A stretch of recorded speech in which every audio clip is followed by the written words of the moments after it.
No cześć. Dzisiaj bardzo nietypowo, bo zamiast tego, co ostatnio się u mnie działo, chciałabym Wam powiedzieć o książce, którą ostatnio przeczytałam. I jest to książka pod tytułem Granty i smoki.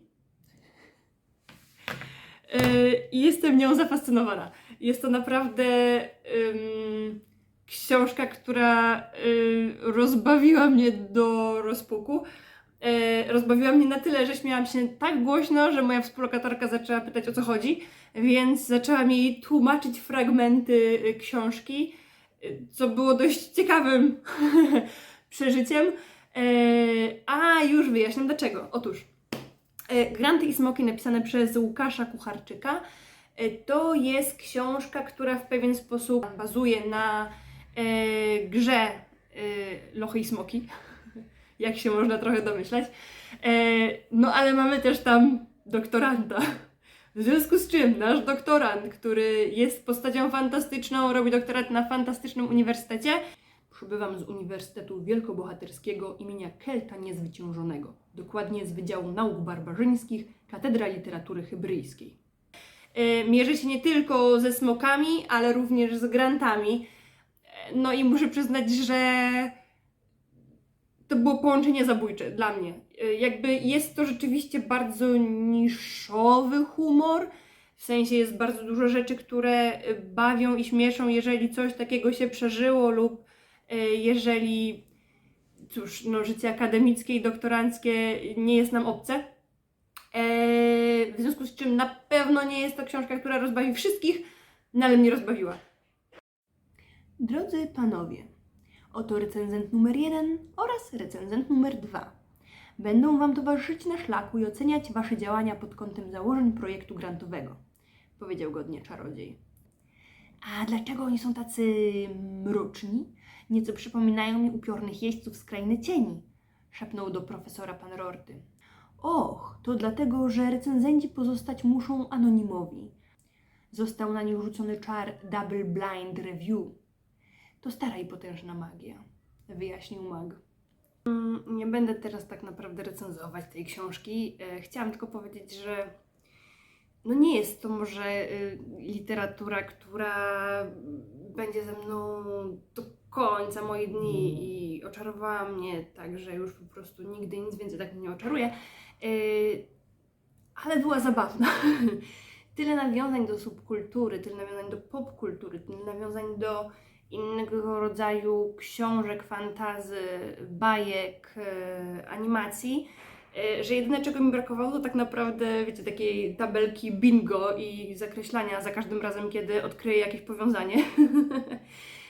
Na przykład rozdział Granty i smoki to jest generalnie ogniem i mieczem.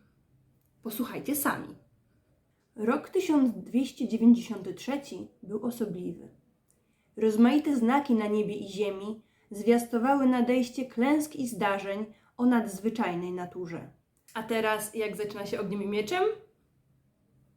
Rok 1647 był to dziwny rok, w którym rozmaite znaki na niebie i ziemi zwiastowały jakoweś klęski i nadzwyczajne zdarzenia. No i nie tylko to, tak naprawdę bardzo duża część rozdziałów w jakiś sposób tymi zwrotami nawiązuje do, nie wiem, Władcy Pierścieni na przykład. Tu jest coś napisane, proszę pana, przerwał mu Rorty, wskazując palcem na wbitą w ziemię tablicę. To pewnie zagadka napisana starożytnymi runami. By wejść do środka, musimy ją rozwiązać, stwierdził Kilgeran, przypomniawszy sobie zajęcia z historii glifów. Może zacznijmy od najbardziej pospolitych odpowiedzi, takich jak przyjaciel czy 4 jedynki. Tu jest napisane, proszę pukać, wyjaśnił Niziołek, wykrzywiając usta w drwiącym uśmiechu. Albo akcja, która się rozgrywa, to taki trochę fanfic Alladyna. I no naprawdę, powiedziałabym, że ubaw popachy. To taki trochę styl literacki, wiecie, fanfiction, fantazy i akademii, tylko że nie dark. Sam fakt tego, że nasz główny bohater woli iść poszukać, wiecie, latającego dywanu, zamiast ponownie podpisywać dokumenty i zbierać podpisy od wszystkich dziekanów, rektorów i innych, no zasługuje na po prostu salwę śmiechu no i tak to trochę już jest na tym uniwersytecie czasami. Podczas przygotowań popełnił tylko jedyny błąd, zupełnie malutki. Tyci.